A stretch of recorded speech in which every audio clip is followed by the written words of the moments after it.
Hello, everybody, and welcome back to another edition of the XM Communi-tea podcast.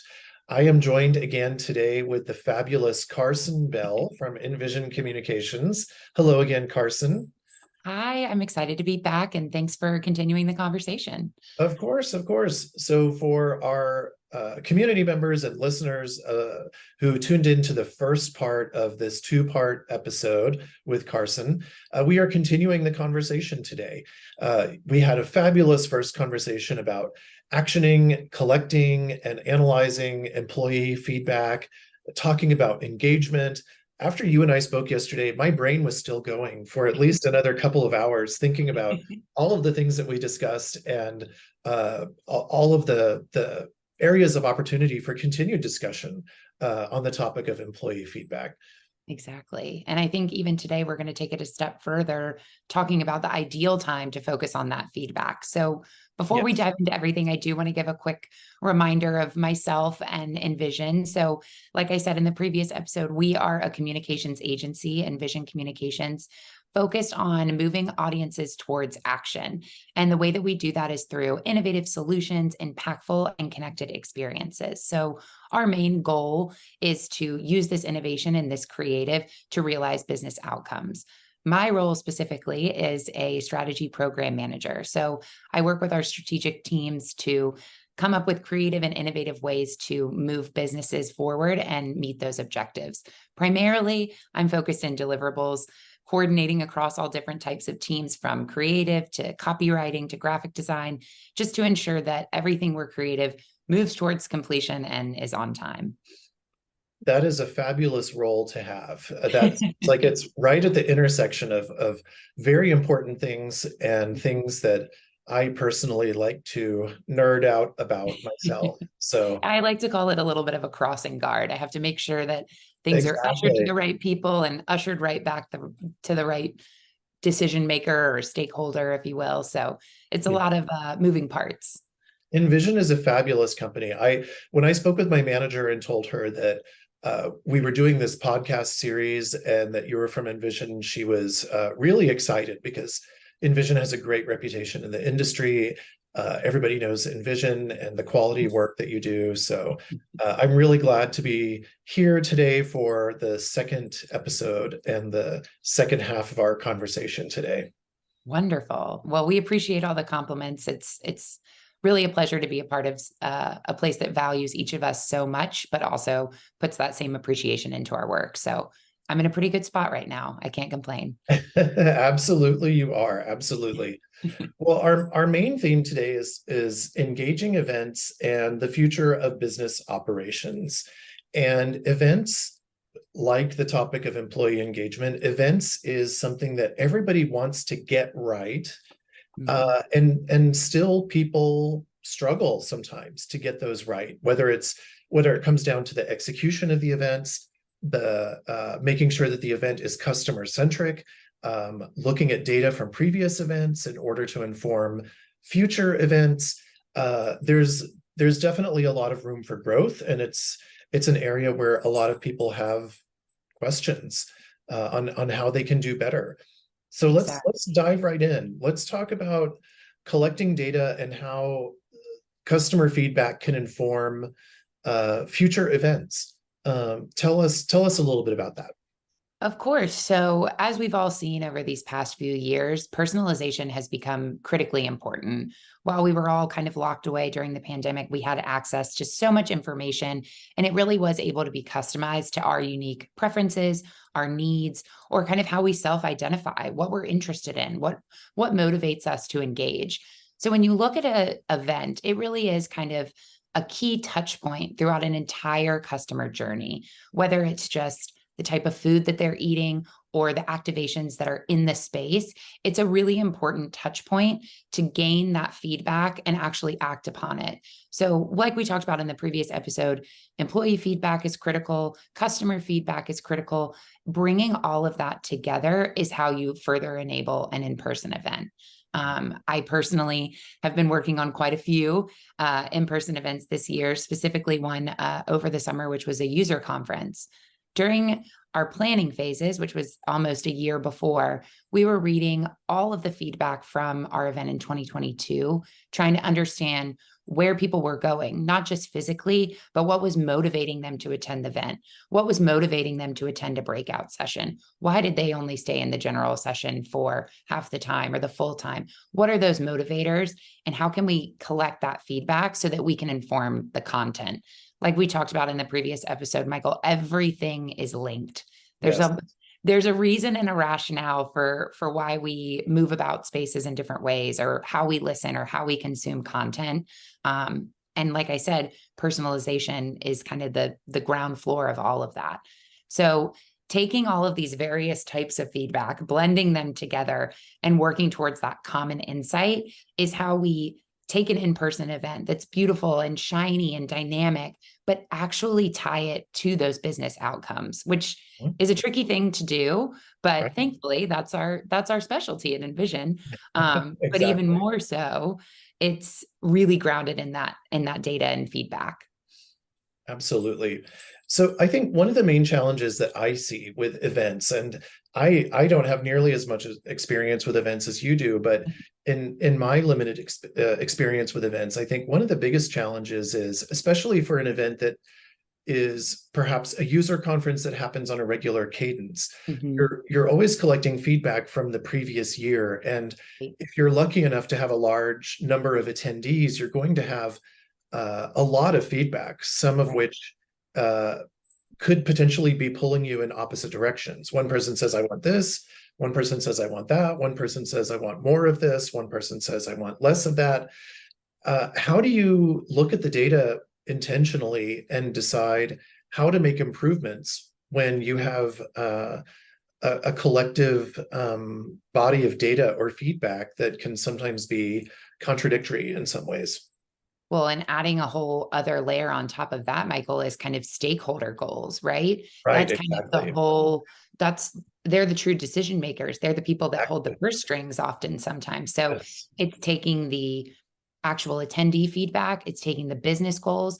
And then another consideration you want to always think about is what's going on in the industry, what's going on with other large user conferences, what is Mhm. really motivating people to attend. I mean, coming out of the pandemic a few years ago, that was a key focus. How do we get people to realize in person is important? We don't all have to be virtual. While those priorities may have shifted as we've come kind of full force back to in-person events, our team, when we work on these types of differing opinions or needs or key objectives, if you will, we think it's really important to ground it in research. So, like you said, Yes. collecting all that feedback from attendees, collecting all that feedback from stakeholders, and then looking at industry trends, and then looking across these audiences, where's the commonality?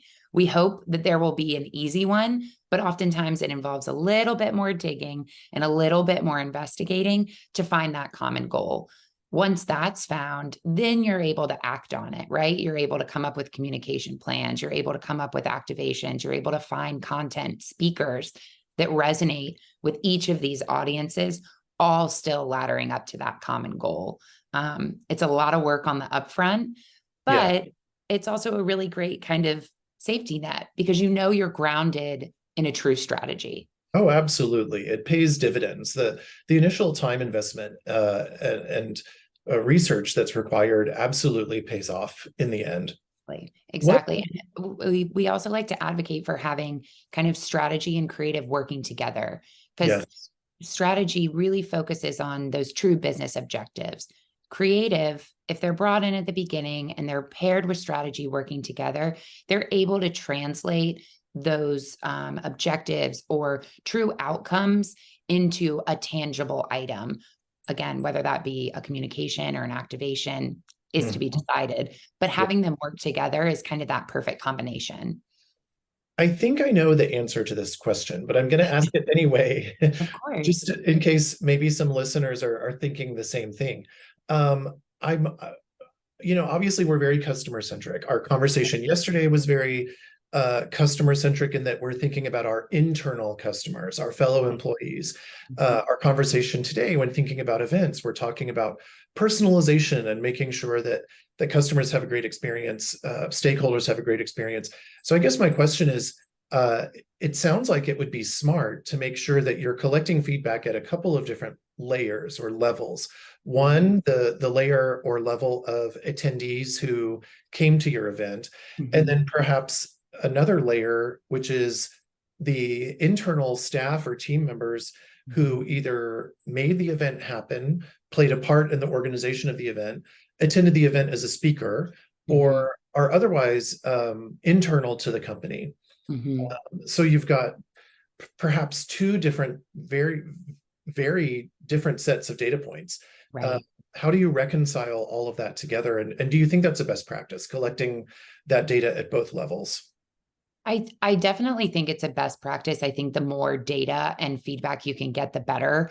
I also think you have to consider the true goals and perspectives of those two groups of people. For example, an internal salesperson may not be as motivated to attend a specific like product deep dive session. Potentially, they're not interested in attending something like that. Whereas an attendee, maybe their motivation for going is to have those technical deep dive sessions. So I think truly starting at the beginning, once you've gotten all the information, make sure you're outlining the key goals of each audience so that you can then map that feedback. And like I said, when I spoke about this a minute ago, there's a lot of layers to the onion. Yes. And maybe your internal audience might be saying, this session was not as engaging as it could have been, or this activation didn't seem relevant. What they might be saying is, I don't understand how it's applicable to me or my role. But what you really need to try to understand is it applicable for the attendee? Who are we really trying to use this specific tactic for? So then everything's intentional. I think it's also looking, I oftentimes can get mired kind of deep in the surveys, deep in the responses. At a certain point, you do have to kind of zoom out, force yourself to look at things from a little bit higher of a lens and try to reorient, saying, okay, our internal teams are driven by a different objective. Our attendees are driven by a different objective. Within these, where can we find commonality? Right. Basically. Exactly. And there are much, much smarter strategists at InVision and out in the world to do that type of work. I just support them getting it all pulled together so that they can tell their story. Well, you a couple of words that you mentioned just now when you were speaking jumped out at me. One was intentionality. One was goals. Those two, I think that's frequently, at least in my experience, that's where a lot of people start to go off the rails even before the event starts. A lot of people think we have to have an event, but they don't really come to an agreement or consensus on what are the goals and desired outcomes of this event, and then designing the event around that. It seems like very often, as somebody who's attended a lot of events in the industry, there's a particular blueprint that people like to follow because it's familiar, because it's comfortable, but it may not be the most effective way of running an event. Right. And so I think, like with everything, and it goes back to what we talked about yesterday too, or in our previous conversation in part one of this two-part episode, making sure that we are intentional and clear in stating our desired outcomes from the outset, because that's going to inform the customer experience as well as the employee experience, or in this case, the attendee experience and the employee experience. Right. I mean, I think it's also reminding yourself that, like I said in the beginning, events is a touch point. Your communication with your customers is a year-long experience. They're getting different emails. They're getting different, maybe they're seeing out-of-home ads. Maybe they're getting calls from your internal sales team. There's a whole spectrum of touch points that they're going to be getting throughout the year. While this is a big, huge portion of it, this in-person event, it doesn't end here and it doesn't start here. There are communications before, there are communications after, and potentially looking at this idea of goals, this entire spectrum is laddering up to those goals, but you also must be cognizant of the smaller touch points within.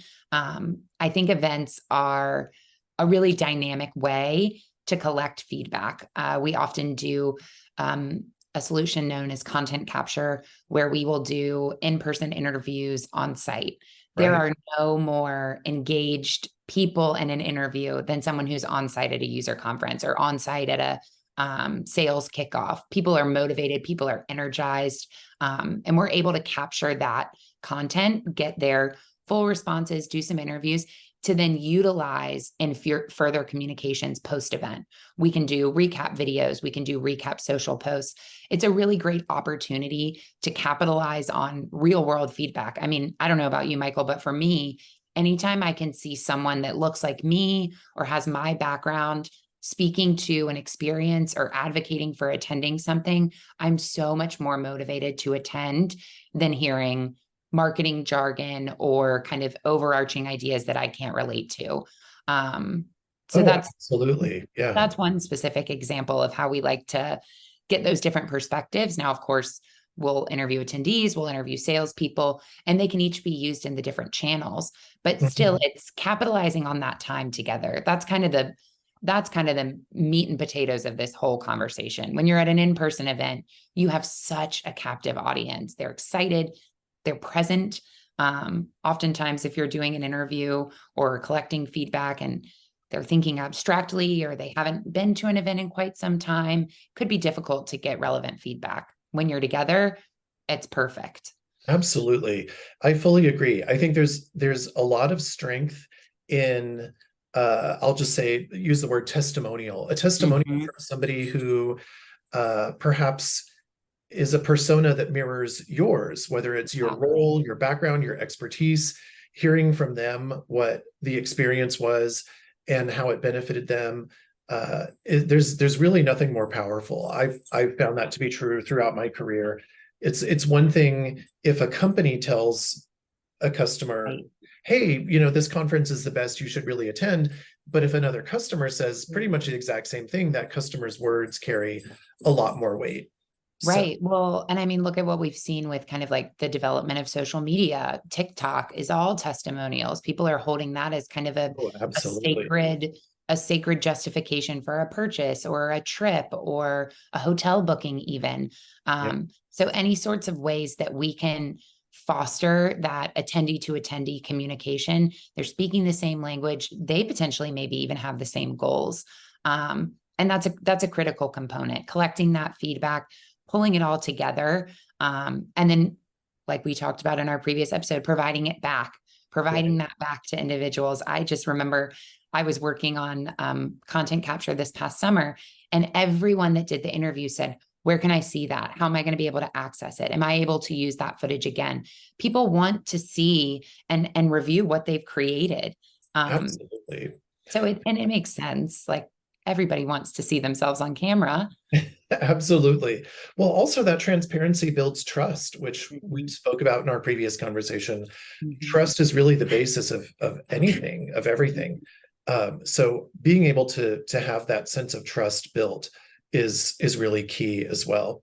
For people who are, I asked you a similar question in our previous conversation, but for people who are just beginning this journey or thinking about potential feedback points that they might collect, where would you recommend people start? Do you have any universal or common questions or types of questions that you would make sure to include when you're collecting event feedback?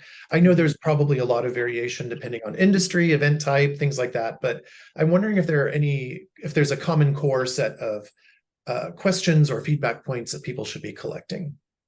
I would say from my perspective, utilizing both quantitative and qualitative feedback is kind of the best way to ensure that you're getting with the quantitative sort of that demographic background. For example, like you mentioned, what roles are attending? Where are people coming from? Why did they decide to attend?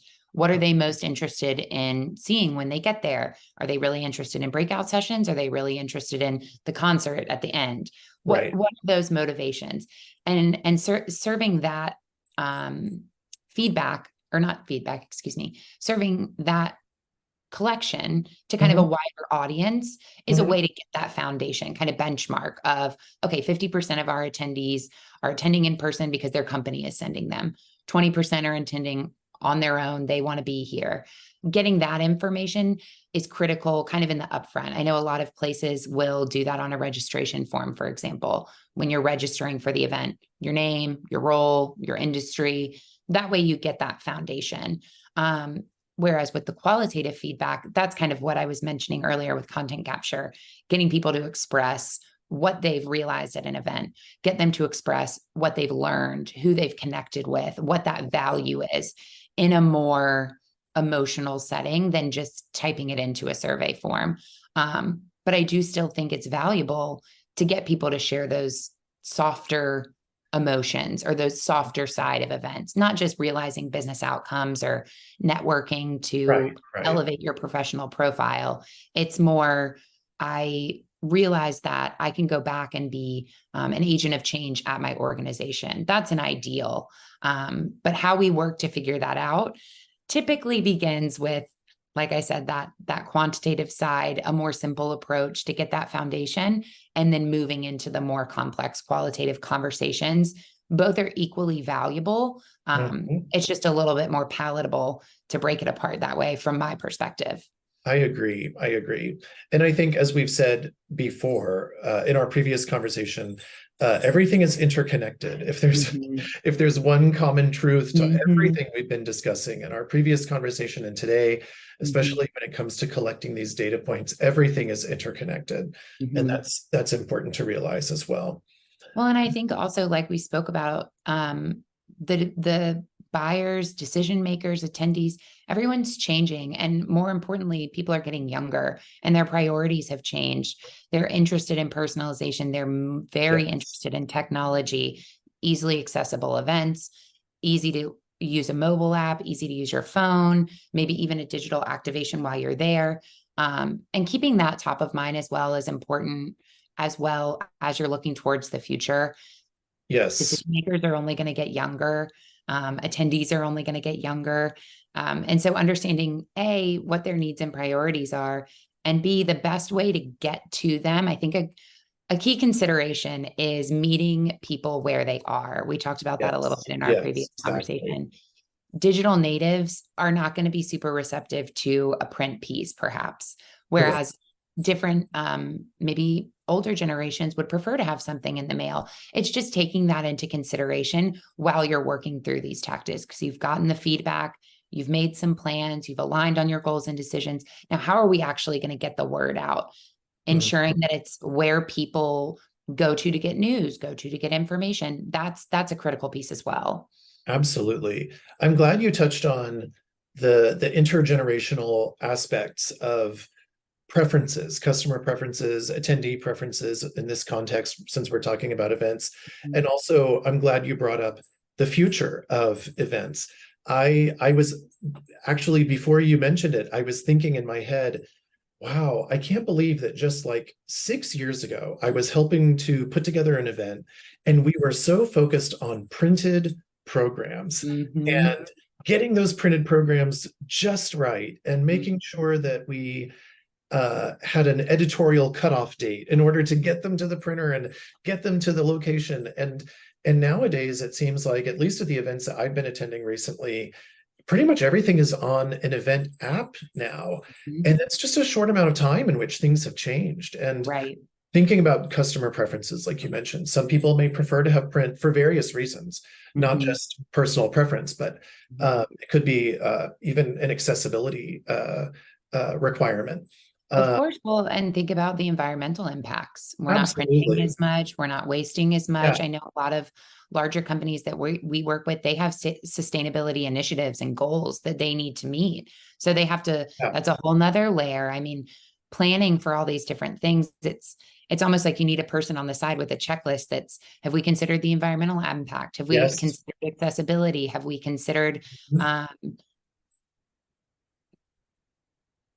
all of the factors have we considered environmental impact? Have we considered sustainability? What else can we consider to ensure that all of our attendees feel understood, feel safe? And then, of course, what are we doing for the world at large? Are we printing out 100 pamphlets that no one's going to read? Maybe we reallocate that. Maybe we do something different. Mobile apps have been a saving grace, I think. Absolutely. And I also just want to make clear for anybody listening, I am not against printed programs. Please do not angry comment on this podcast episode. That was simply an example that came to mind.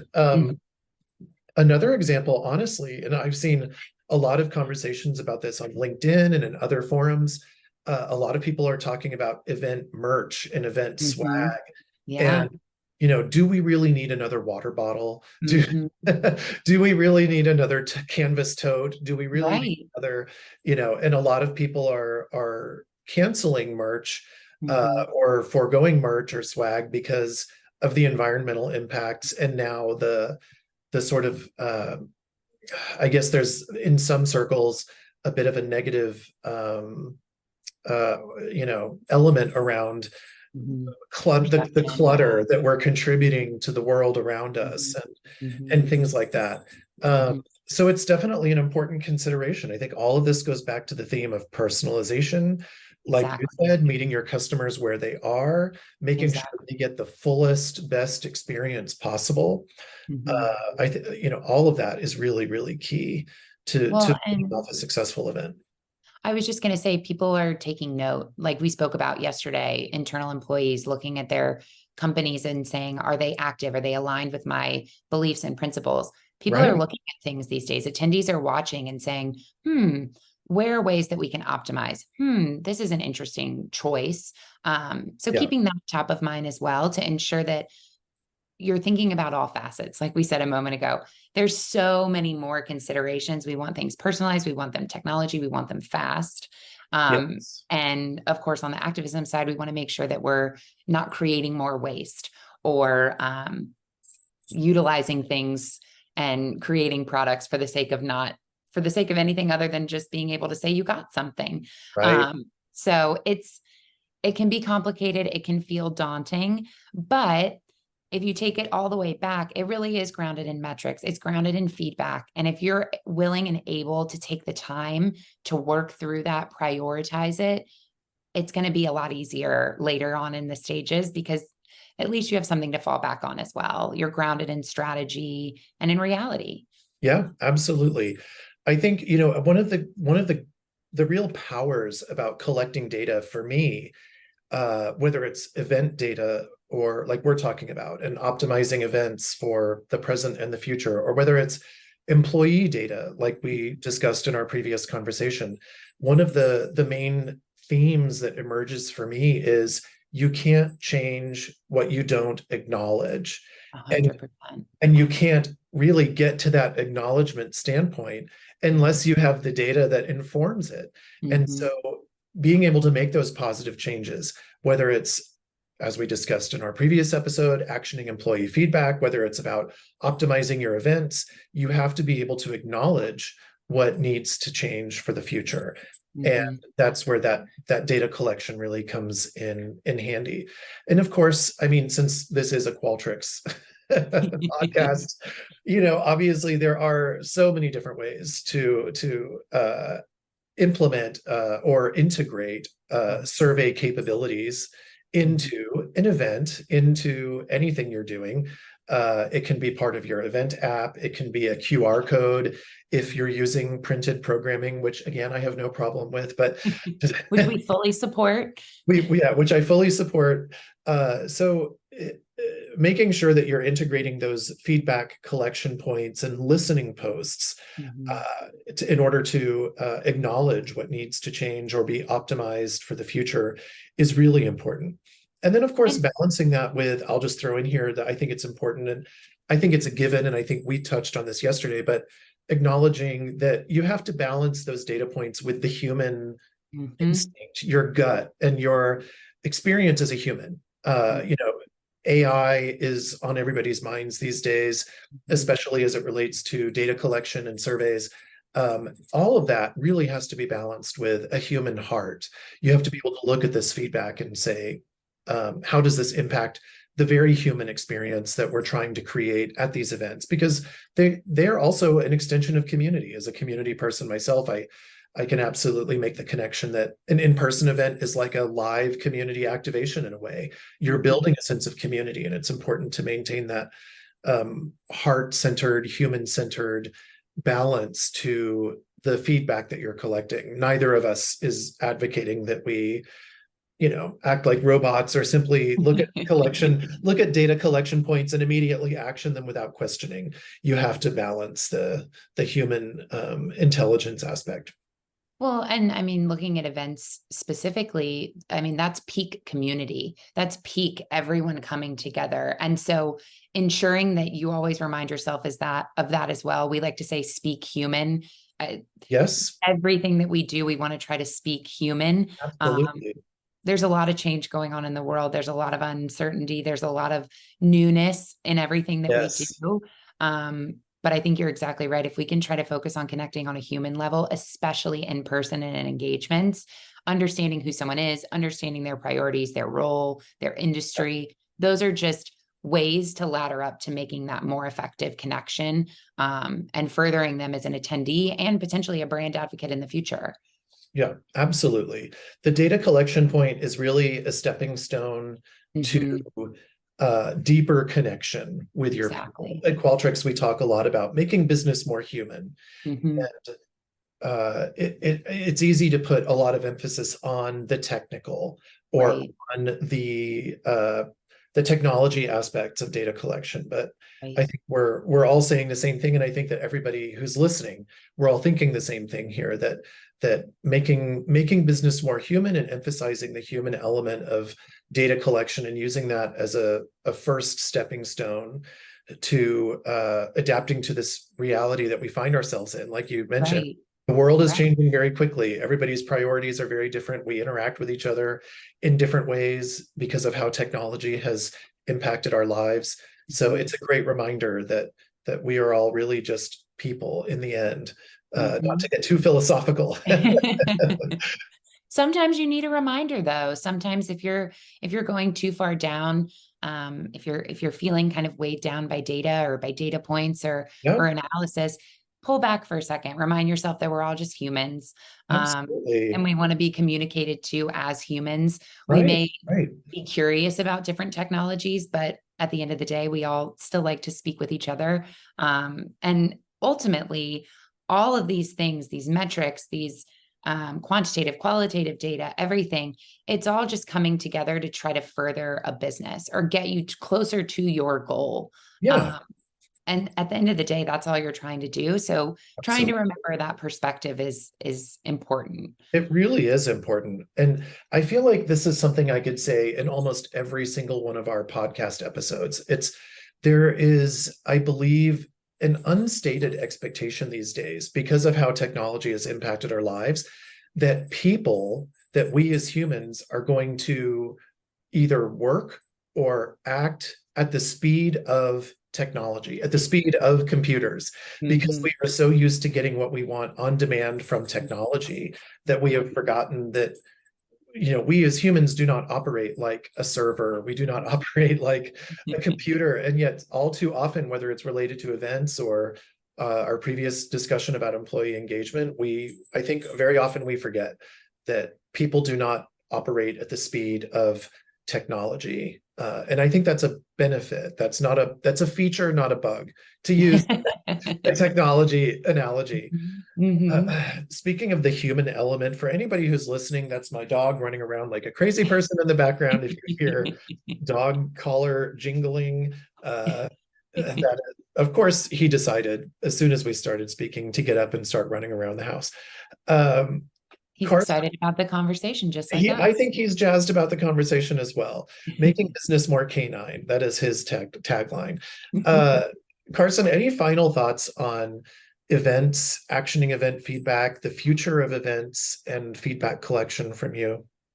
Of course, I would say the biggest theme that we've talked about multiple times is just the interconnectedness. Your attendees want to feel involved. They want to feel represented. They want to feel heard and understood.